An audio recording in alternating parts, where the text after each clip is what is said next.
Hey, I'm Natalie Callback, and I'm here with Mystele Kirkeeng, and I'm so excited because I always love having Mystele, Creative Jumpstart, and my big dream is to be with Mystele sometime in person. But this is as close as it gets right now, and that's pretty awesome. Hi, Mystele, so good to have you. It's good to see you, Natalie. Thank you. So, Mystele, tell us a little bit about you, because for the few people who don't know you, but they should, where are you and what are you doing? Who are you? Okay. I am from Texas. I grew up in Texas, and in college, I met my husband, who is from a little suburb outside of Chicago, Illinois. So that's where we are. And I pretty much get to play as a vocation and share my love of the creative process with people mainly through online connections, but some local workshops too, and art retreats, that kind of stuff. So, yeah. Yeah, she does amazing paintings and collages, and her workshops are amazing too. So you're in for a treat. Every time she does something for Creative Jumpstart, people are super excited, and I love seeing it too. It makes me go, I want to paint right now. So can't wait to see it. So, Mystele, so you already mentioned that you moved from Texas to Chicago, so you kind of made your way up in the Mhm. in the landscape, right? Yeah. So I find this question so before we go too deep, but the theme of Creative Jumpstart this year is "My home is my castle." I want to know, what does home mean to Mystele? Oh man, it's so layered. So let me try to give an answer that makes some kind of sense. So home definitely has Texas like in the center of it. I don't know if you've met many people from Texas, but we're like really proud of our Yes. state. And I don't like it's just like we get that from school. Like I think we take Texas history at least twice in our like second our elementary and then middle school education. Um, so that like growing up in Texas, the landscape, the part of Texas I grew up in is like what you would see in from Hollywood, like in the Western movies. Hmm. So tumbleweeds, rattlesnakes, it's that landscape. And I grew up riding horses with my dad. So that kind of rustic, raw, rough, but beautiful landscape is in me. Like it's in my aesthetic.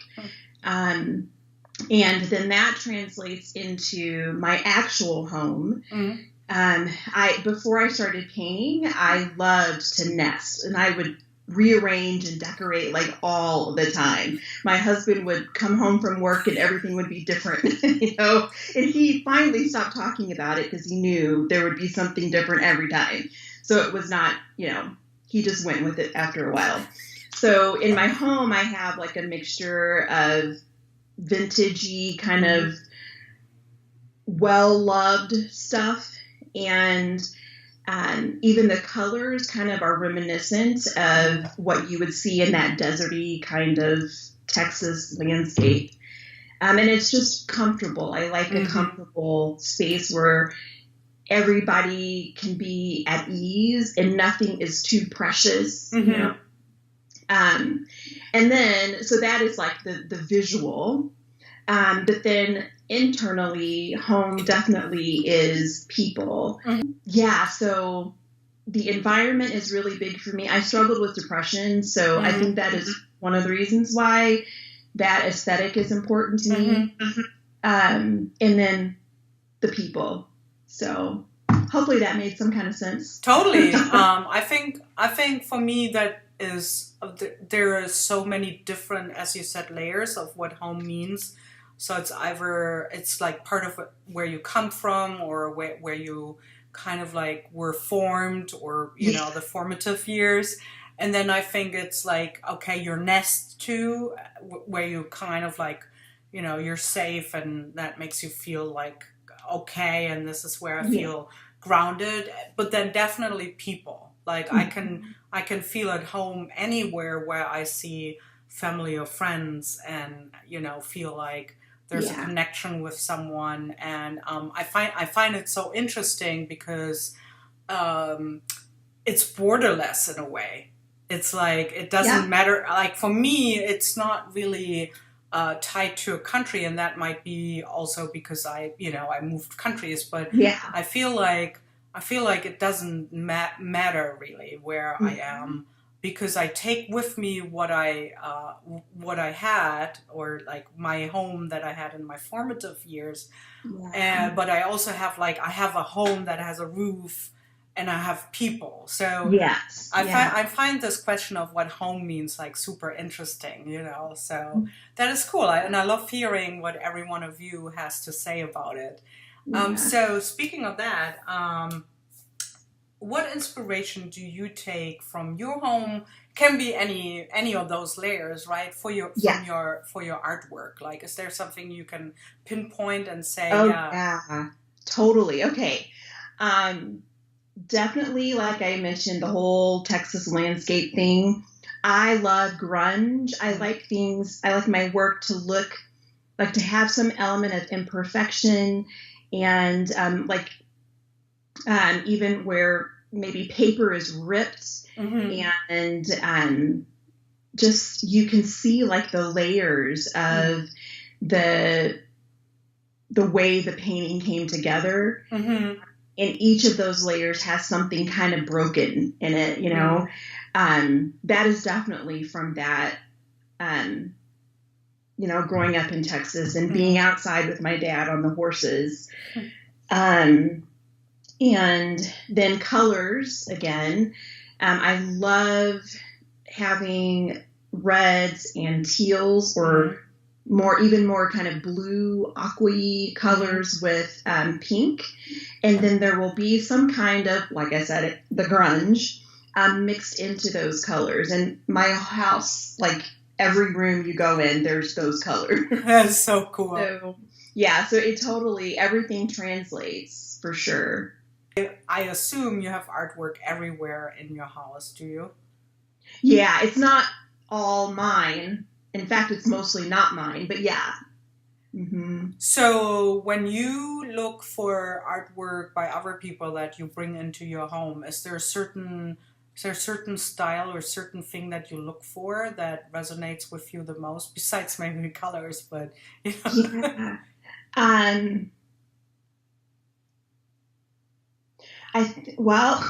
It's still the aesthetic that I like. I have a couple of collage floral pieces by my friend Lindy Stockton, and they are like, the paper has rough edges, but still the colors are what I love. I have a piece by Jackie Fell, and it's just this great. I love birds, so it's of two birds. And they're funky and quirky and messy, you know. I guess it's the same aesthetic, but it's just in different people's voices, you know. Do you feel like that your home, like, so now I'm curious, so is your home, let's say like so for us, for example, I have a lot of artwork hanging around, but then interestingly enough, we have a pretty slick kind of like minimalistic furniture style, you know, like, so because I took, so my grand-aunt, I inherited a lot of like amazing furnitures from the 60s, so it's a little bit like mid-century, and then we love like open space, so it's kind of weird because I think a lot of people might assume, because I'm such a messy person, my studio is like crammed, you know, and like, oh my God, paint and stuff. But then it's on the walls, but then all the rest is kind of like very maybe for some people boring and very plain. Do you feel that you so for you, like, let's say you have the artwork and everything, but does your furniture and your arrangements in your house and your, like, let's say we have all white painted walls. Is that like, are you more like that comes all together with your artwork, or are you also like the opposite of what people might think? No, I actually art friends that have visited my home, one of the first things they say is, "Oh, I totally see you now in your artwork." And my home is very much like I said before I started painting. My home, the house was my canvas. Yeah. So it's actually pretty similar. Huh. Yeah. That's cool.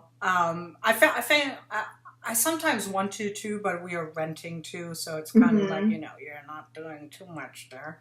Yeah. But yeah, it's kind of, that's interesting. So I've envisioned you having like really cool, eclectic blankets. like I don't know. I just see like cool, like maybe quilted, but like funky. I do have some fun quilts, and I love Afghans. I got some vintage Afghans years ago, and they've got all the fun colors that I incorporate in my paintings. I think, like, in my opinion, our home is kind of like hodgepodgey. Like, it's not, everything doesn't match, and you can't tell where we bought stuff. Which I like. You're making me think a lot. It really, it's really, that's the way I paint. It's like a little bit of this, a little bit of that, and then let's see what we get in the end. Yeah, I think it's just like interesting, because sometimes you're like, okay, I can definitely see where, the artwork, and maybe some, like, you can definitely see like colors that I really like and are in my paintings over and over, like blue and teal and stuff. That reflects in furniture and stuff that I buy too. But I always find it so funny when you teach, for example, when you teach in-person classes. I find it so funny sometimes. I look what kind of colors people are using at that moment, and it's almost always reflected in what they are wearing that day. Oh, wow. So it's like, it's just, and sometimes I point that out, and I'm like, it's actually funny. Like, I mean, it makes sense because they are using probably their favorite colors, and they probably also wear their favorite colors. Right. But there are like things that I just don't wear, like I don't wear that much color sometimes or whatever. And it's like so funny for me to see that, because when we make art, that's who we are, right? Yeah. But I just had this thought about you, and I'm thinking through your book and the way that you talk about, well, I was especially drawn to the texture chapter.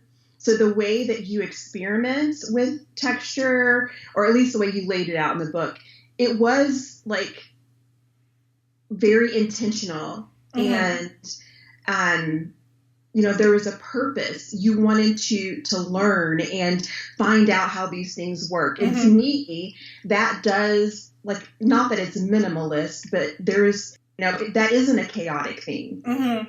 So I can see that echoed in your home, Yeah, I think there's something about like where I love, I guess so. I always say that it was funny. I was just teaching in Germany, and a lot of people know me, from back then when I was still living in Germany too. And they're like, "Oh yeah, you're always like so crazy," as if it's a kind of a little bit, I guess you can say, by country where people what they feel comfortable with, and they're like, "Oh, how fun, we're gonna throw paints around, to do something."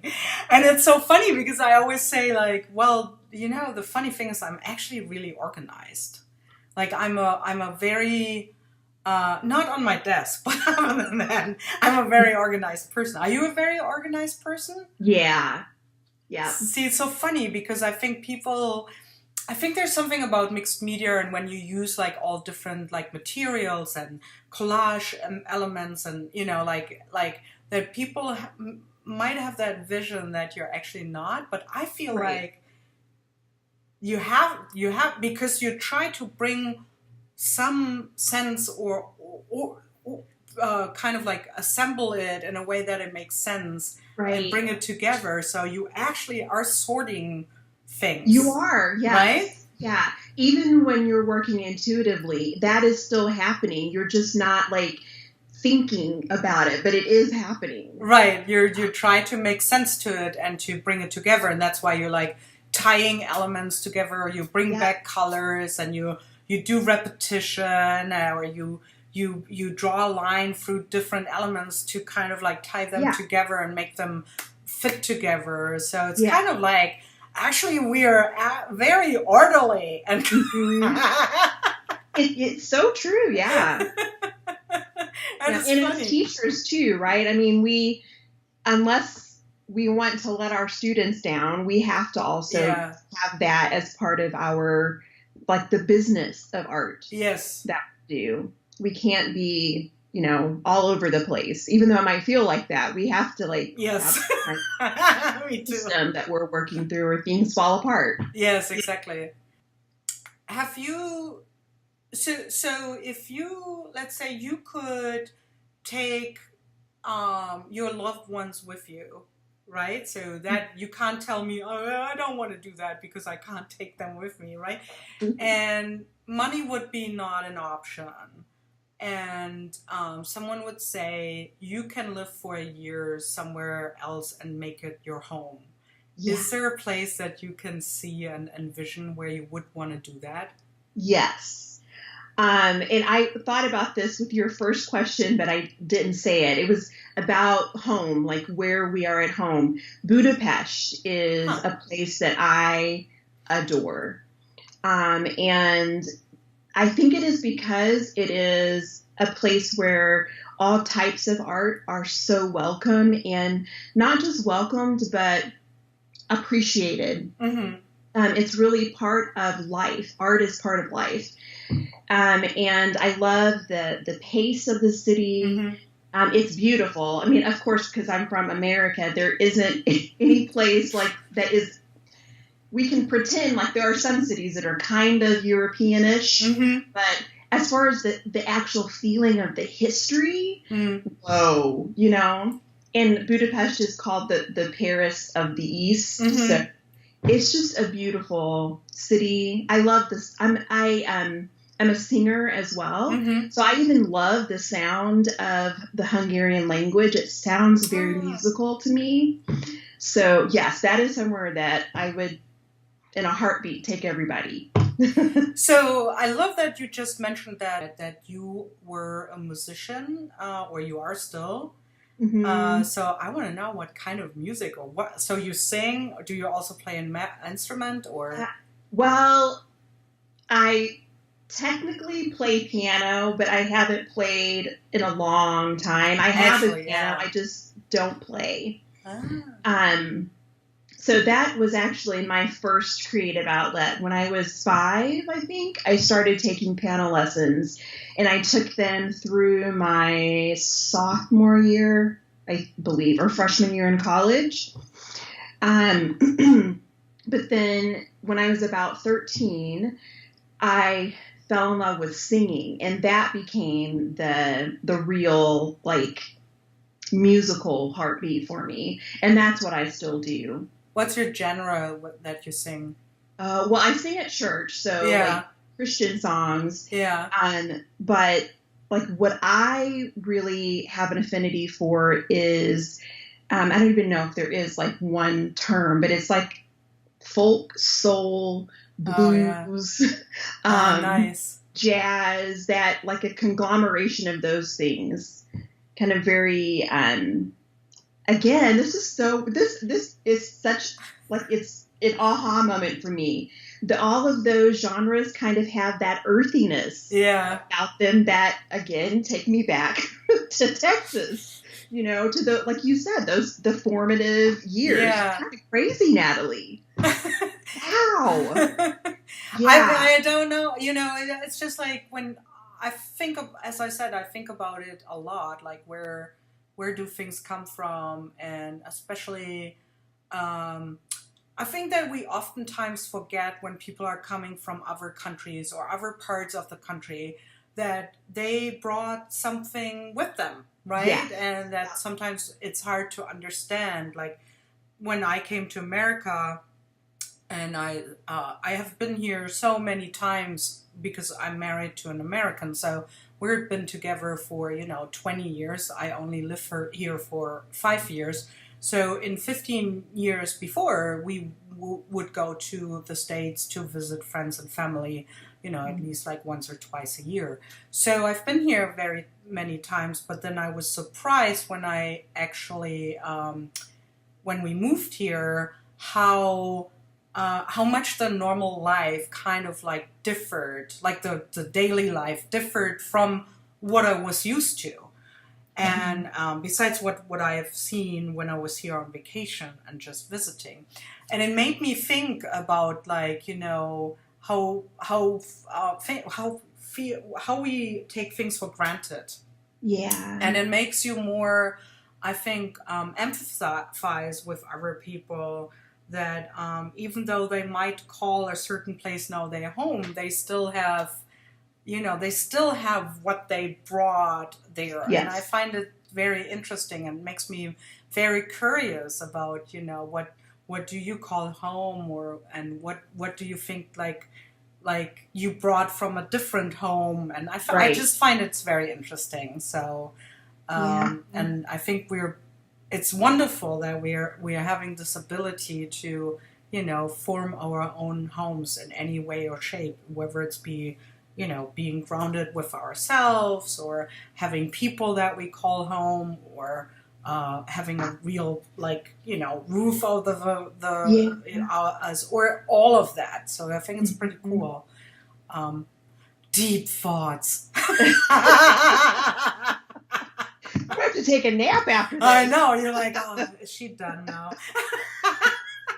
So in the next couple weeks, like say December, January, whatever, is there anything else besides Creative Jumpstart that is coming up for you, Mystele, you want to tell anyone about, like workshops or products or whatever? Oh, thank you for that. Yeah.